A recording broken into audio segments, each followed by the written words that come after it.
ये आपको कैंट थाने से मिलेगा, ठीक है। इसका ठीक रहे इंजन भी, इसका धुआं भी ठीक करे, और ये काफ़ी बंदे उतारे, आप उतर जाए भाई, आप ही उतरे, एक्सीडेंट हो जाए कौन जिम्मेदार है। इतना अपने इसकी लिमिट तक करेंगे, जितनी इसकी लिमिट है ना यहाँ तक, या आपने इधर तक करना है, इससे ज़्यादा नहीं आप कर सकते। ये देखें कितना ऊपर की आपको नज़र ही नहीं आ रहा, पीछे किसी को लग जाए, आपको ही लग जाए। देखो तो सही ना, वो देखा ना रिक्शे वाला बच्चा था जिसने 4-5 बंदे मार दिए थे। एहतियात करें अपनी।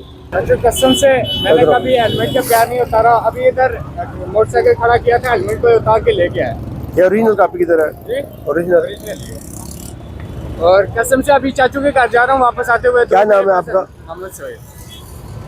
मैंने इससे पहले कभी मेरे पास, अगर आप चेक कर रहे मेरे ऊपर चलान हुआ हो या कभी ऐसा हो, नहीं अभी हुआ है ना, आप देख रहे क्यों आपने ऐसे कर रहे हैं बगैर हेलमेट के? आप आ रहे हैं, मोबाइल नंबर बोले। हेलमेट लेने के लिए चलिए कोई बात नहीं, मोबाइल नंबर बोले आधे अपना। घंटे के बाद आऊंगा। क्या नंबर है मोबाइल आपका?